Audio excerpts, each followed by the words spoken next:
bringing Israel to the world.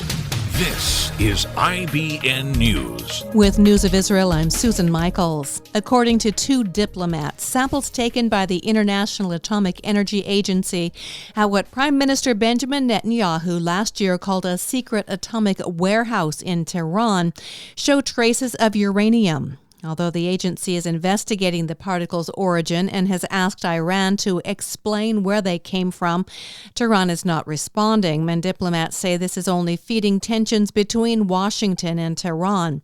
U.S. sanctions have drastically decreased Iranian oil sales, and the country has countered by breaching its 2015 nuclear deal with world powers.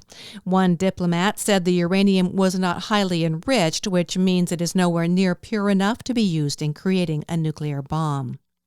The IDF say pro-Iranian militias in Syria attempted to launch missiles into Israel just before they were attacked by fighter aircraft in a village close to the Iraq border.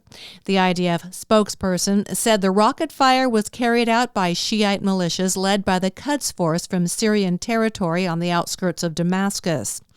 According to Syrian opposition activists, at least 18 people have been killed in the attack, which began late Sunday and continued until after midnight. A Saudi newspaper reported the strikes targeted positions belonging to the Iran-backed Lebanese terror group Hezbollah, which apparently has established its largest military base to date in Syria.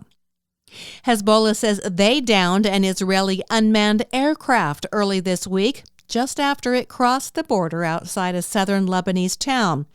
Israeli military say one of its drones fell inside southern Lebanon during routine operations, but they did not elaborate. Hezbollah and Israel exchanged crossfire last week after a drone attack in a Hezbollah-controlled Beirut suburb, and it's said to be the fiercest exchange between the two since the 2006 Lebanon war. And the Israeli cabinet has approved draft legislation for the use of cameras to monitor polling stations in the election next week. But opponents say it's just a way to intimidate Arab voters. The legislation will go to Parliament before the September 17th election. I'm Susan Michaels. IBN, Israel Broadcast Network.